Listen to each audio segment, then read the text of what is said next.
Olá, seja muito bem-vindo, muito bem-vinda ao Power Minds Connects, o movimento e o programa que conecta mentes poderosas, como a do meu amigo Paulo Moraes, que a gente se conectou há alguns anos, né, Paulo? Verdade, Zé. Eu, na verdade, estou contente demais de estar aqui nesse sofá, conversando com você, conhecendo toda a sua história, sua trajetória, que você sabe que eu respeito muito, tenho muito carinho pela sua pessoa.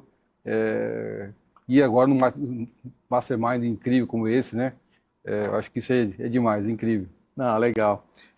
A primeira vez que eu vi seu nome foi quando eu entrei na Forbes, em 2016. Estava lá no conselho No editorial. editorial, é verdade. Então, você vai dar vários conselhos ao longo dessa entrevista, né? Mas vamos começar do princípio, né? Onde você nasceu, onde você cresceu, onde você estudou, quantas goiabas do vizinho você roubou. É mais ou menos isso. Mas, Mas, na verdade, a gente roubava a siriguela do terreno do vizinho, lá em Ribeirão Preto, já numa etapa da vida, quando eu fui para o interior de São Paulo. siriguela Então, eu não sei nem o que é. então, é uma frutinha do Nordeste brasileiro, que aqui no interior de São Paulo ainda tem, que é uma delícia, Zé. Eu recomendo. Mas para falar da minha história, de onde eu nasci, como é que é a minha história, na verdade, Zé, eu venho da periferia de São Paulo. Não sei que as pessoas conhecem, aqui o bairro de Pirituba, um pouco mais ao oeste da cidade de São Paulo, numa casa onde meu pai, eu não lembro disso, é absolutamente um bebê nessa fase, né? Nasço no Hospital Municipal da Lapa, mas meus pais efetivamente já num upgrade de vida se posicionam em Pirituba, numa casinha que meu pai dizia que quando chovia ele tinha coleções de baldes. Por quê? A casa não tinha telhado, era a famosa laje. E quando chovia mais dentro do que fora, e era distribuir baldes na casa toda para poder segurar a quantidade de goteiras que existia. Então esse é o começo da história. Depois tem uma história aí, uma trajetória de ver o pai empreender, quebrar, ajudar, repensar a vida juntos, motivo pelo qual inclusive a gente vai viver no interior de São Paulo. Eu vou estudar, então na minha formação, a minha primeira formação profissional é como técnico em agropecuária. Eu fui estudar no colégio técnico em agropecuária de Jaboticabal, Unesp de Jaboticabal, onde fiquei por lá durante 3 anos. Meu primeiro sonho era ser agricultor, cuidar do campo, mas durante o curso, eu me envolvi no movimento estudantil. O ano é 1984, 85, período que a gente começa a falar de redemocratização do país, e nós, como jovens, provocados por um cara chamado Chopin Tavares de Lima. Chopin Tavares de Lima, nessa altura, era o secretário do interior do governador Franco Montoro. E ele criou um programa de estímulo para que os jovens voltassem a discutir política e reimplantar os grêmios estudantis que tinham desaparecido.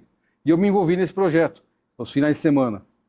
A verdade é que, a partir daí, com o apoio do Chopin, a minha vida era dentro do colégio técnico de segunda a sexta, onde eu tinha aulas teóricas e aulas práticas, na verdade, trabalhando no campo, inclusive com a enxada na mão.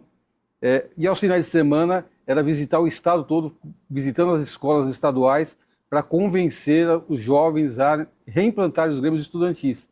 E com essa nova virada, eu me descobri e, na verdade, percebi que eu era um líder estudantil. Eu passei a liderar um grupo importante de estudantes. E com essa nova visão, esse novo momento, eu falei, caramba, esse negócio de campo é legal, mas gente é um barato, né? Cuidar de gente, fazer as coisas acontecer através das pessoas, isso sim é um diferencial. E aí, com essa nova mudança, entendendo a importância de formação e estudo, pensando em futuro, eu sigo para fazer uma nova formação, agora em Direito, na USP de São Paulo, o famoso Lago São Francisco. Então, a minha jornada passou a ser durante o dia trabalhava, e à noite, das 7 às 11, 11h30, e invariavelmente, nessa última aula, que terminava às 11h30 da noite, poucos alunos estavam ali na sala, né? E eu era, sem sombra de dúvida, você nunca ia me deixar de ver ali, eu absolutamente focado e dedicado, pensando em construção de história. Saía dali do Lago São Francisco, quem conhece São Paulo, no centro de São Paulo, já lá nos anos dos anos 90, né?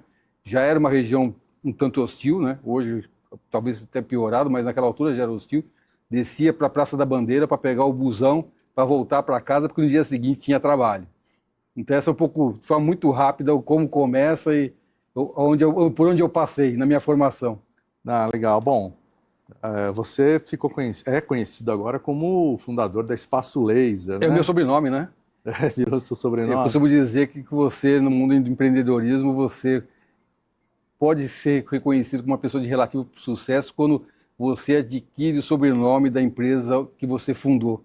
Então, as pessoas, a gente fala, você conhece o Paulo Moraes? Talvez poucas pessoas conheçam, mas se você falar, conhece o Paulo Moraes da Espaço Laser, esse sobrenome, aí tem muita gente que já me conhece. Então a gente estava conversando aqui antes sobre a importância, né, do fundador mostrar a cara, do fundador tomar a frente do branding, do marketing, enfim, para aumentar a identificação, né, do público, do consumidor com aquela marca, com aquele produto. Você está inserido de verdade nesse movimento? Ou você delega para aquela sua garota propaganda famosa? Não, na verdade, a querida amiga e sócia Xuxa Meneghel, que você está falando, que eu tenho enorme carinho, você sabe disso, Zé. Ela começou numa relação profissional, ela passou lá em 2015, se tornou sócia e a embaixadora da marca. Aliás, tem muita gente que fala Espaço Laser da Xuxa, né? Xuxa, é. Da Xuxa. Mas, sim, hoje com muito respeito e carinho pela grande amiga que ela é e muita gratidão por tudo que ela pôde contribuir para a construção de uma marca tão importante como se tornou a empresa Espaço Laser, que é sinônimo de depilação a laser. E nós já se tornamos sinônimo de uma categoria. A gente já não fala em você vai fazer uma depilação a laser, você vai fazer uma Espaço Laser. Então, eu acho que sim, que os fundadores e aqueles que acreditam no seu negócio devem exercer cada vez mais, especialmente agora na era das mídias sociais, o papel de embaixadores representantes, porque afinal de contas, quem consome o produto quer saber quem é aquela pessoa que está atrás da marca, para ver se tem identidade, inclusive sobre o aspecto cultural e de valores. A gente precisa saber quem de fato é, porque se eu identificar um fundador desalinhado com meus valores pessoais, ainda que eu ache o produto razoavelmente interessante ou o serviço, talvez eu desista de consumir ao conhecer esse dono. Então, como as pessoas querem saber quem são esses, eu acho importantíssimo essa condição e a gente tem que admitir, né? As mídias sociais, com tudo que a gente vive hoje, fizeram um verdadeiro processo de democratização da comunicação. Você tem hoje condição de pensar em empreendedores, não estou nem falando da figura dos influencers, de empreendedores do rincão desse nosso grande país, ganhando projeção, visibilidade com sua imagem e seus negócios, independente do eixo antigo que existia Rio-São Paulo. Então, isso para mim é algo extraordinário. Agora, você concorda que isso tem que ser feito com muita cautela, com muita estratégia, com muita técnica, né? E especialmente bem orientado por profissionais da área que conhecem bem. Eu absolutamente não domino e não conheço essa área. Não por outro motivo, eu contratei uma equipe especializada para me ensinar, me orientar e, na verdade, fazer algumas coisas que eu não sei fazer. Acho que o mérito das pessoas está não querer saber de tudo. Mas quando a gente sabe que a gente tem um gap, trazer as pessoas melhores do que a gente para que nos ajudem a fazer algo importante. Você sabe que mesmo eu sendo um profissional de comunicação há mais de 30 anos, eu também tive que contratar uma pessoa para me ajudar a entender esse movimento das novas mídias, né? O que é legal aqui, com que frequência é legal ali, o que eu falo aqui, o que eu falo ali. Qual é o tom de voz para esse veículo, qual é o tom de voz para esse? São formas diferentes de se comunicar. Porque o meu universo sempre foi jornal, revista e televisão, né? Mídia social, para mim, é uma coisa recente. Isso você é fera. Obrigado.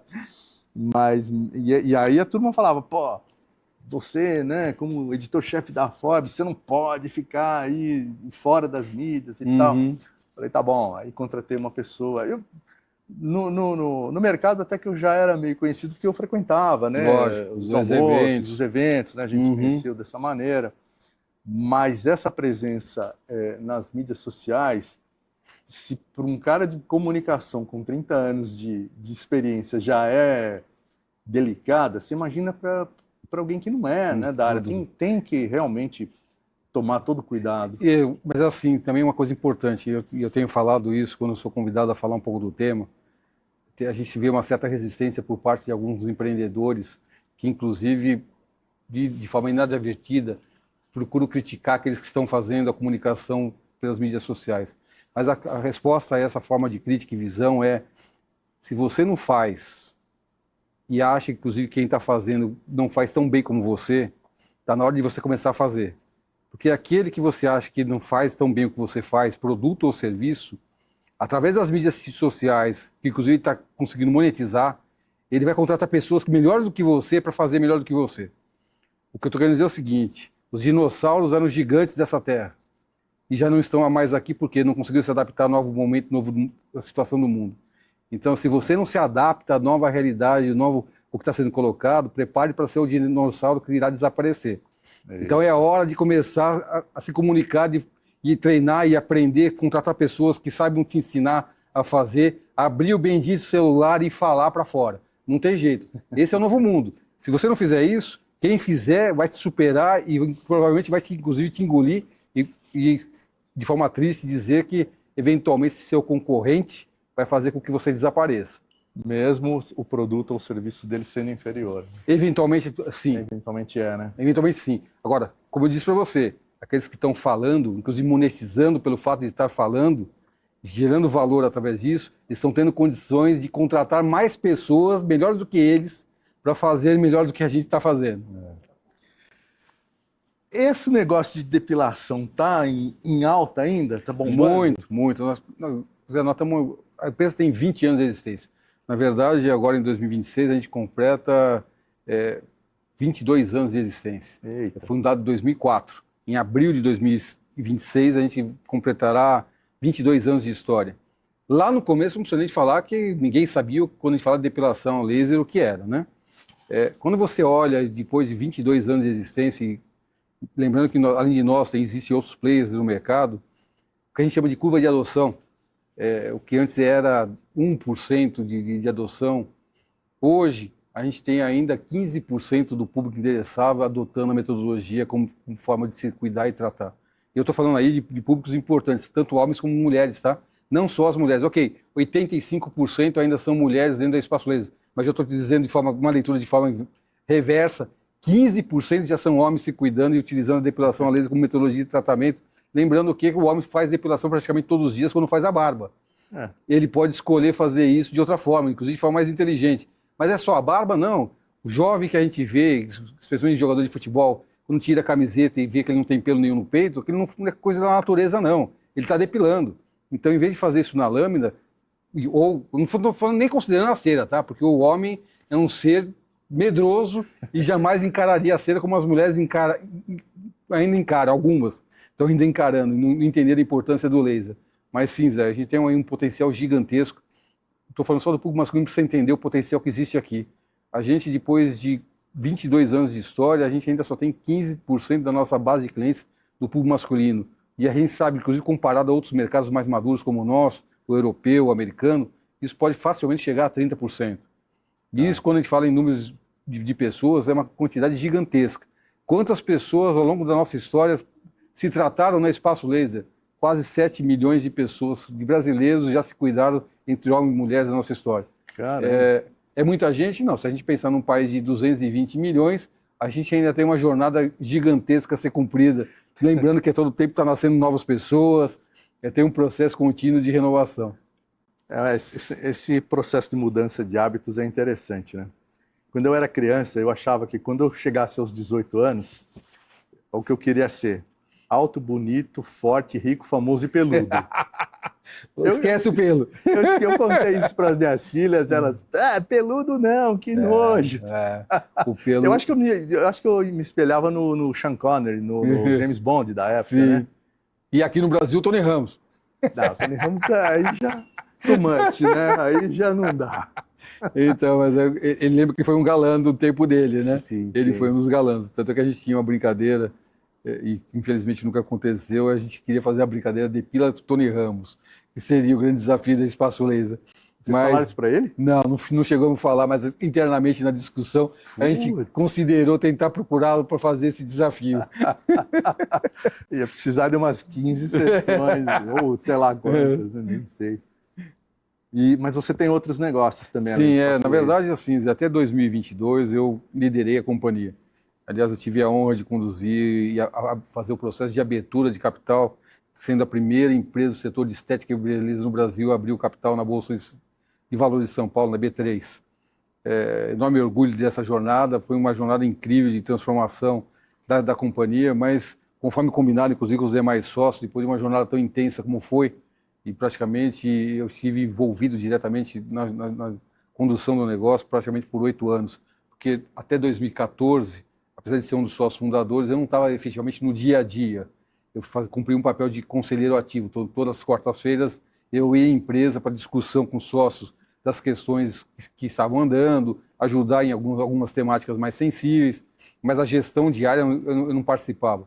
A partir de 2014, entendendo que era um momento importante de aceleração, sabe aquele momento, ou você cresce, alguém vai fazer no seu lugar, entendendo esse momento e entendendo os skills de cada sócio que a gente tinha, chegou a hora de eu assumir o papel e ajudar a fazer esse processo de crescimento. Então a gente sai ali daquele momento que a gente vê essa oportunidade de 40 unidades para o universo de 804 unidades como hoje tem, considerando Brasil, Paraguai, Chile, Colômbia, países onde hoje, o Espaço Laser já existe hoje. Mas isso aconteceu, cumprida a etapa seguinte de IPO e com sócio combinado, eu deixei o dia a dia da empresa. Eu fiz a passagem de bastão em 2022. Agosto de 22 eu deixo efetivamente o dia a dia da empresa. E muitas pessoas acreditavam fortemente que o Paulo Moraes ia para a praia ou para o campo descansar. Mas se enganaram, porque quem me conhece bem sabe que em casa não é o meu lugar. Até porque se eu ficar por lá, Márcia, que é minha esposa, talvez me mande embora. Então é melhor não estar lá perturbando ela. Mas brincadeiras à parte, a verdade é que a inquietude por estar fazendo sempre algo novo, pensando em algo diferente, me fez refletir qual seria a próxima etapa, onde eu poderia contribuir e pensar, fazer a diferença. E aí nessa reflexão, entendendo toda a jornada que eu tinha vivido até ali, dentro das empresas, durante 30 anos, dentro de companhias, varejo, um setor tão importante como o Espaço Laser, o setor de bem-estar e saúde, eu entendi que eu poderia, sim, participar de novas iniciativas já em funcionamento, que já mostravam uma certa robustez, né, em termos operacionais, que eu poderia contribuir, além de capital, com o meu conhecimento para ajudar a fazer crescimento acelerado, transformação, tudo que eu efetivamente acabei fazendo na Espaço Laser nessa minha jornada. E aí surge, então, a PGMP. As pessoas perguntam o que é PGMP e não é nenhuma ciência ou tradução de uma palavra em inglês, não é nada disso. São as iniciais da minha família, de cada um, do marido, mulher e filhos. A PGMP é exatamente isso, então não tem nada de grande mirabolância ou incrível, são os nossos nomes ali colocados nessa holding, que é uma holding de investimento que tem algumas investidas no setor de bem-estar e saúde, que a gente acredita que a gente pode continuar fazendo bem o que a gente sabe fazer, com novas iniciativas, que graças a Deus caminha bem. Então, algumas iniciativas como o Bioma, By Laces, que é uma rede de salões de beleza para tratamento capilar mesmo, um tradicional, onde a gente aporta produto sem química, ok? Esse é o nosso conceito, acreditando fortemente na tese ESG, de baixo impacto ambiental, mas com muito processo para que o dono de salão passe a ganhar dinheiro, coisa que efetivamente grande parte desse setor não ganha. Uma outra iniciativa chamada Novo Fio, de transplantes capilares. Esse é um setor que vem crescendo fortemente no Brasil. O Brasil vem tentando se posicionar no mercado, inclusive mundial, como referência nesse tratamento. Então, acreditando no potencial disso, inclusive para mulheres também, tá? Porque lembre-se que a mulher em determinadas fases da vida, especialmente na menopausa, pode ter perdas consideráveis de massa capilar. Então, existe tratamento para isso. E a Novo Fio vem justamente nesse projeto, um projeto que já se aproxima quase 100 lojas. Então, caminhando bem, 3 anos de história e já praticamente com 100 lojas em funcionamento. A Bioma, que eu falei para você, também já com quase 100 lojas. Um outro projeto que, inclusive, eu tenho uma relação afetiva, porque no começo, na fundação, eu participei de um projeto chamado Mundo Terra, que são produtos e equipamentos para esporte de aventura. Toda aquela atividade outdoor, quem gosta de atividade junto à natureza, caminhada, trekking, campismo. Agora as corridas de aventura estão no wellness, né? Quando a gente fala em wellness, todo mundo está conectado nisso.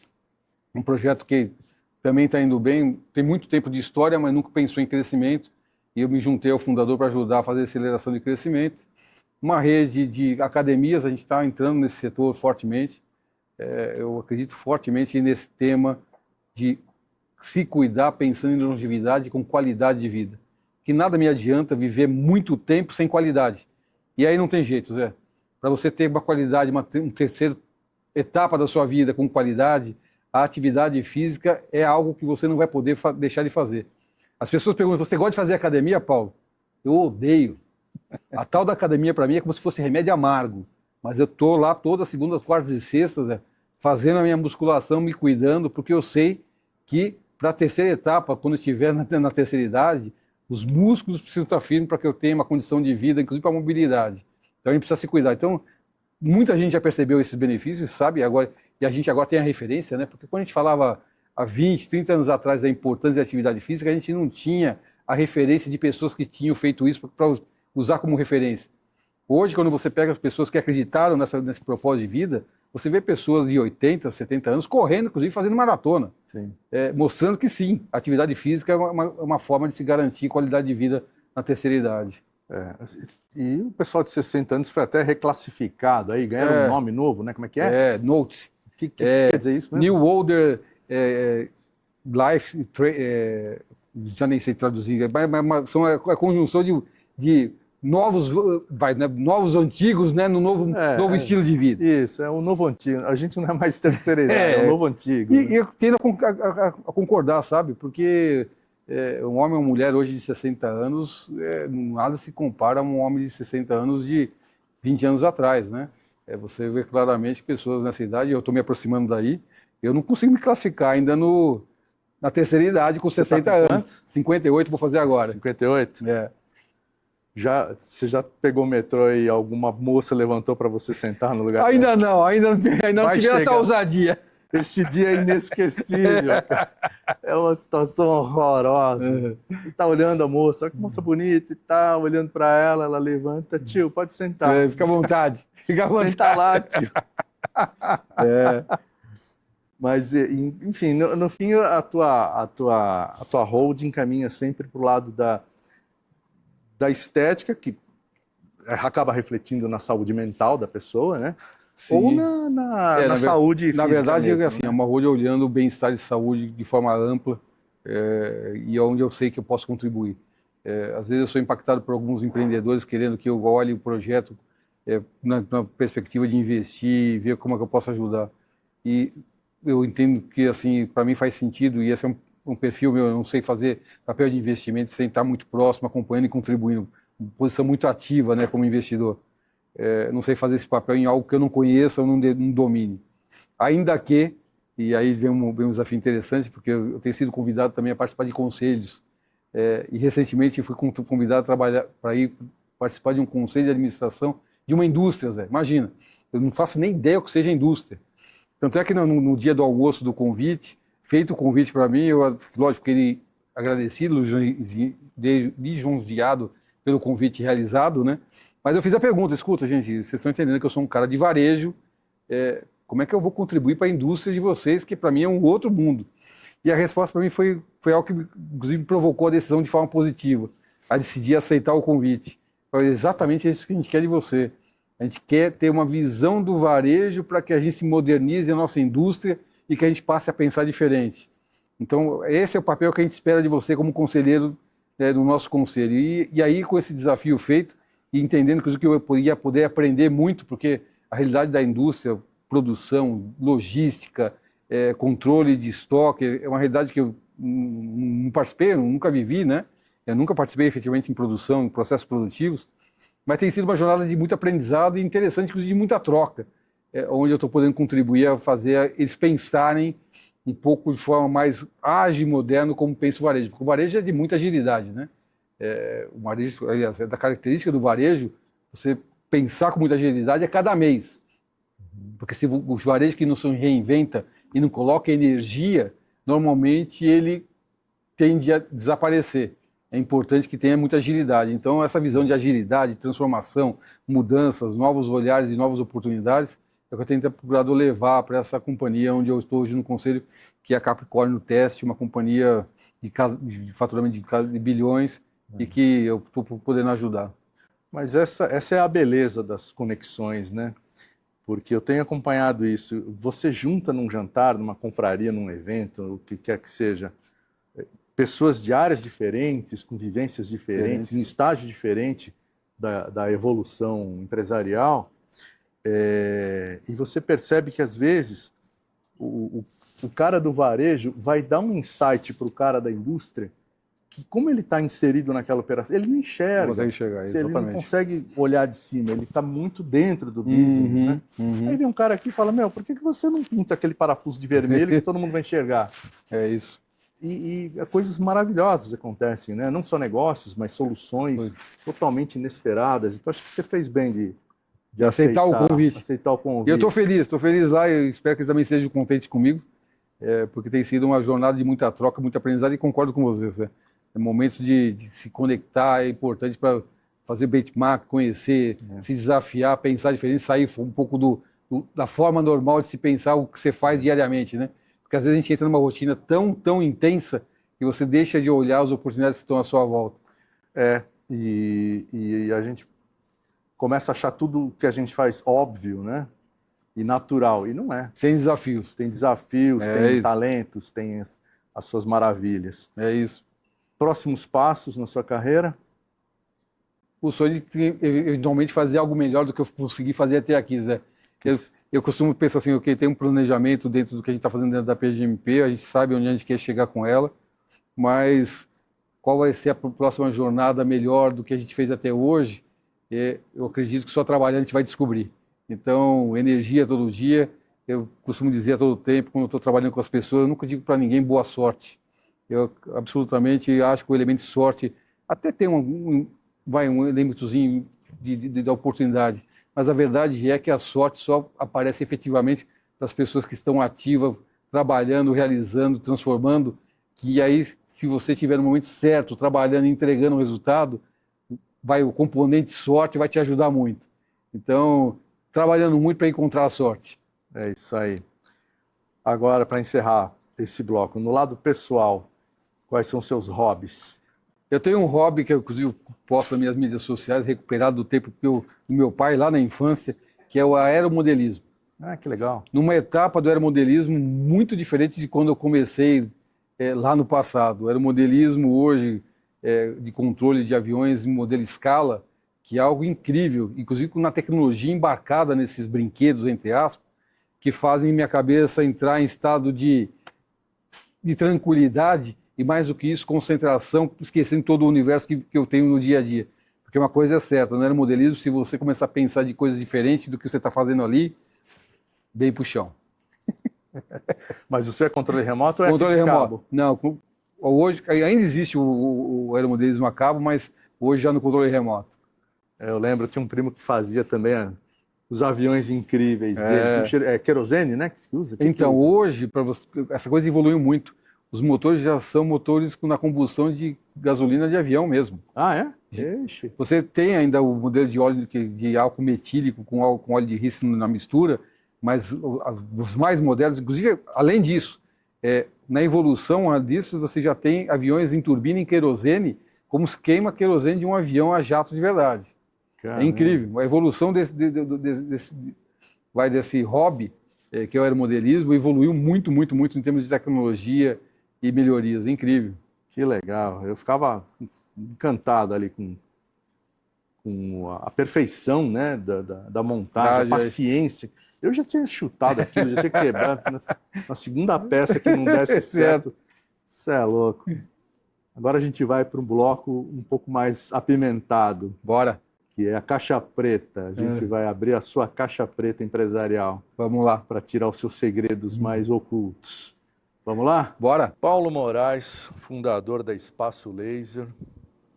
Qual foi a maior barbeiragem que você já cometeu na sua vida empresarial? Algumas, na verdade, não tem empreendedor que não tenha cometido erros, mas para lembrar de uma que hoje parece engraçada, mas na altura foi dolorido. A gente estava começando a pensar em fazer propaganda, investimento para divulgação do nosso negócio. E aí ofereceram para a gente uma metodologia que seria, você anuncia na TV, depois um call center atende o número de pedidos que vão, você vai vender um monte, aquele negócio todo. E venderam para a gente contratou o serviço dessa mídia que era online, né, falando na TV ao vivo e as pessoas ligariam no call center nosso. A gente investiu inclusive um dinheiro que a gente não tinha para fazer esse negócio, acreditando que as vendas aconteceriam. E aí começamos o processo, então entrou no ar o programa falando da depilação a laser, compre agora, sei que lá, oferecendo, e a gente ansioso para saber no call center como é que estava o número de pessoas, achando que estava um monte de gente ligando para comprar. E aí deu uns 10 minutos, vamos ligar lá para saber como é que está o valor de vendas. E aí a gerente que respondeu, telefone em silêncio, ninguém ligou até agora. Aí falou, bom, está muito cedo ainda, o programa ainda vai rodar, vai falar mais vezes, calma que vai vender, vai vender, vai vender. A verdade é que o programa que era ao vivo, né, que estava acontecendo, passou inteirinho e nós não vendemos praticamente nada e não tinha o dinheiro, inclusive, para pagar a conta dessa propaganda que a gente tinha contratado. Desespero e preocupação, ok, tivemos que pagar, tivemos que, inclusive, fazer um parcelamento para pagar essa conta, mas foi uma frustração tremenda. Você cometeu esse erro por despreparo, ingenuidade ou soberba? Eu acho que ingenuidade de desconhecer e talvez o despreparo de acreditar em algo que, inclusive, nossa empresa talvez nem estivesse preparada para fazer. Antes de cometer esse erro, você se achava indestrutível, tipo Tony Stark? Sabe, esse negócio nunca fez parte do nosso DNA. Aliás, a gente sempre teve a preocupação de ouvir pessoas que sabiam mais do que a gente.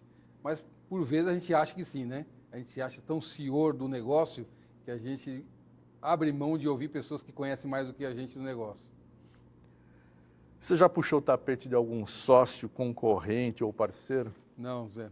Esse é um valor importante na minha vida. Eu acredito que nada na vida é feito se você não tiver parceiros ao seu lado. E respeitando a importância disso, eu sempre tive a preocupação. Agora, se a pergunta fosse inversa, se já foi enganado por algum sócio, algum parceiro, a resposta, infelizmente, sim. Obviamente, você não vai dizer quem foi. Não, até porque eu tenho certeza que eu estou melhor do que ele nesse momento. Tudo bem. A vingança veio em forma de sucesso. E qual foi o seu maior acerto no mundo dos negócios? No mundo dos negócios, o melhor acerto da minha vida é minha família. Sem sombra de dúvida, esse foi o grande projeto de vida que, graças a Deus, deu certo. Tenho o maior orgulho desse grande projeto.